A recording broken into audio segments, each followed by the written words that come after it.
When the Prime Minister of Malta, a tiny island nation in the Mediterranean, addresses the United Nations, the world rarely stops to listen. But Prime Minister Joseph Muscat's speech in September broke some new ground. We are currently in exciting technological times. This is why in Malta we have launched ourselves as the blockchain island, by being the first jurisdiction worldwide to regulate this new technology that previously existed in a legal vacuum.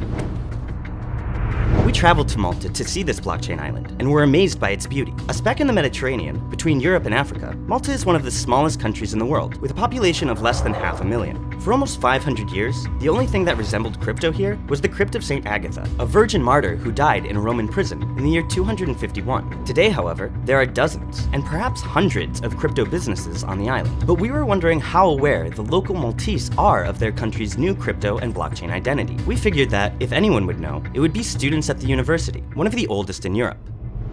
Blockchain islands, no.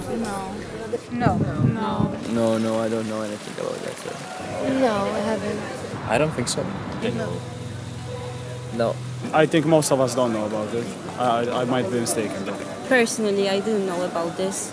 So I think we need more awareness about it, especially if it's growing. So, is Malta really a blockchain island? And why does it want to become one?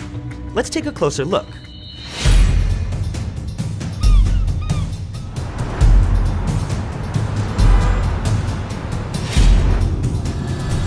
Malta has a very exciting history. First, it was colonized by the Phoenicians in 700 BC. Then came the Romans in 218 BC, followed by the Byzantines, Aghlabids, the Norman Kingdom of Sicily, Order of St. John, the French, and finally Britain, which colonized the island until 1964, when Malta finally gained its independence.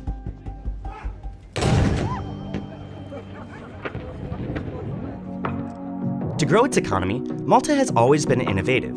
In the early 2000s, it passed legislation that allowed it to host online gambling companies, which turned out to be a huge success, now accounting for 12% of Malta's gross national product. So it does make sense for Malta to welcome another new technology, crypto and blockchain. We could tell there's going to be revolutionary. And Malta, because we don't have natural resources, whatever idea, we're ready to listen and grab an opportunity and run with it.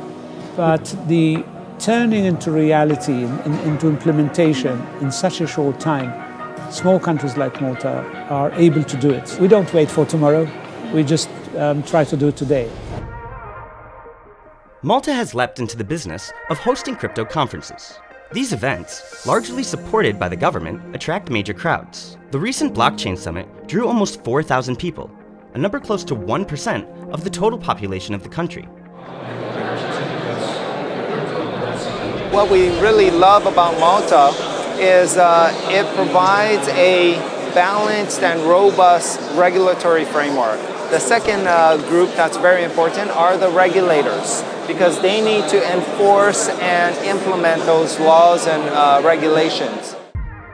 In November 2018, Malta became the first country in the world to introduce 360-degree crypto regulation for engineers by engineers. Other laws protect investors by regulating crypto service operators, exchanges, and ICOs. Crypto advocates welcome this, although some point out the irony of a government supporting a currency that is designed to be independent of all governments. I think it's great. I think it's absolutely fantastic. But in the long run, it's meaningless, and for this simple reason. If we use cryptocurrency for its intended purpose, and if distributed exchanges come along, what does it mean to be crypto-friendly? Who cares? Because whatever legislations you wish to enact or not enact cannot be enforced. So in the short term, that's great. We're getting support from the government. We get some validity, we get exposure, people feel secure in it. But in the long run, we will have control from no one, no government. And all of the welcoming arms in the world mean nothing when you're welcome anyway. Meanwhile, right now, crypto businesses are happy to be welcomed by Malta. It has received more than 1,000 applications from crypto companies attracted by the new regulations, the ease of registering a business in Malta, and a lucrative tax refund mechanism that can lower the nominal 35% corporate tax rate to as little as 5%, the lowest in the EU. One blockchain startup that decided to make Malta its home is Chili's. Its business is tokenizing sports teams like Juventus. It is also betting on Malta's future as a crypto capital by building a so-called blockchain campus. We developed this campus in Malta because we believe that there will be a lot of companies that's going to need help and resources to help setting up their operation here. And for us, because we were based here, it's good for our company, for Chilis, for a couple of reasons. One, it's going to help us to be like at the epicenter of the ecosystem here in Malta, and it will also help us to grow our name and become more like an authority globally in the blockchain space. The blockchain campus is intended to host up to 50 companies, law firms, VC firms, and even ordinary hodlers. They will pay for their spaces with Chilis tokens and have access to a network of incubators in locations as widespread as Tokyo, Singapore, Berlin, Tel Aviv, and Paris. Malta has been at the forefront of many regulations in the last 15-20 years. And because they are European countries, so whatever you do here in a regulated way, you can provide your services in the rest of Europe. Right now, if you create a blockchain or a crypto company, there is some countries that could shut down your business from one day or another. Here, you know that you are welcome. The Prime Minister is welcoming you, the President is welcoming you. And these are not just words. We were invited to a private event hosted by Binance and the President of Malta at San Anton Palace, the President's official residence. We were the only media company that was invited. So good evening and welcome to San Anton Palace and welcome to Blockchain Island.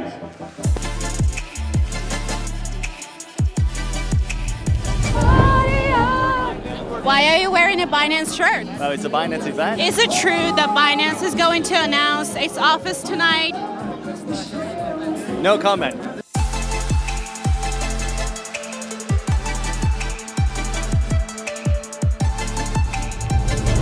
How many of you have ever attended a blockchain event at a presidential palace?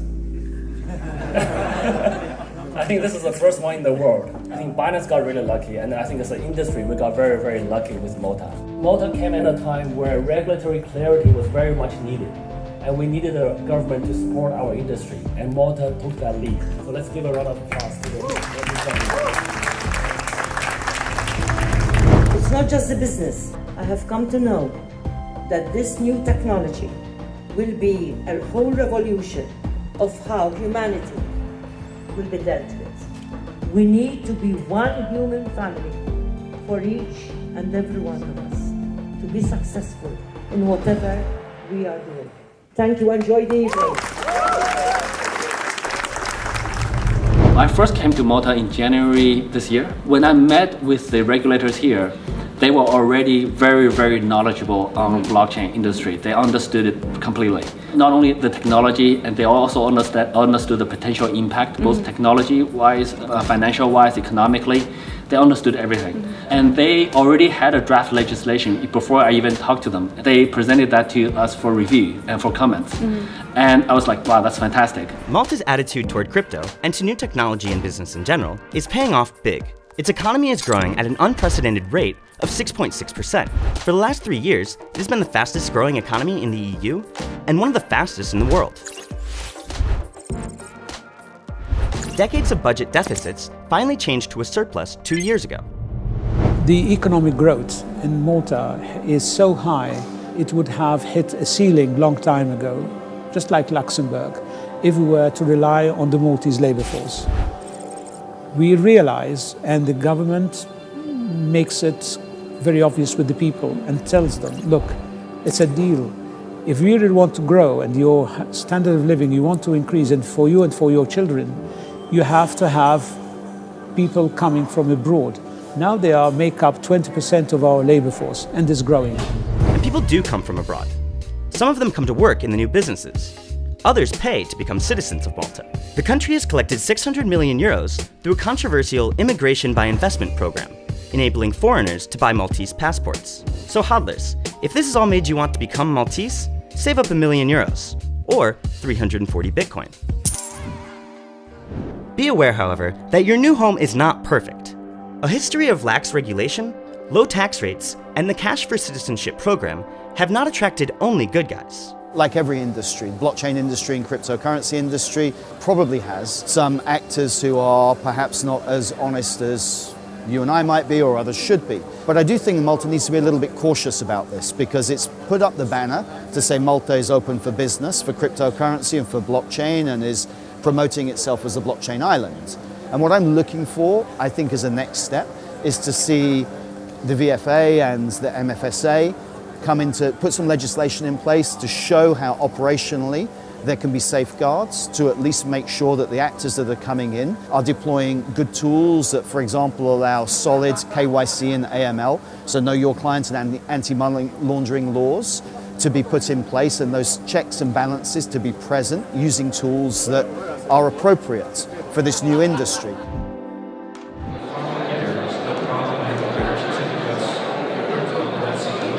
Bitcoin, digital assets, it's still an experiment. I'm confident that it's going to go far. It's not going to disappear overnight. A question that I just had on the panel, whether blockchain in Malta is a fad that's just going to evaporate. I don't think so. It's going to be here to grow and become hopefully a budding industry for Malta. Of course, nobody knows where the future will take you, but it's the approach that you, rather than put up your nose, so to speak, and think that it's only for kids. We don't do that. We take things seriously. We hate bureaucracy here, and we respect the private sector and their ideas. And that's the future. That's where our future lies. So, will Malta really become a blockchain island? It's off to a fast start. Its formula of regulation first seems to be working. Capital, startups, and talent are leaving less friendly jurisdictions to come to a place that welcomes them. Clear legislation, low taxes, and an open-minded government make for a stable and healthy crypto environment. The warm weather is just a nice plus.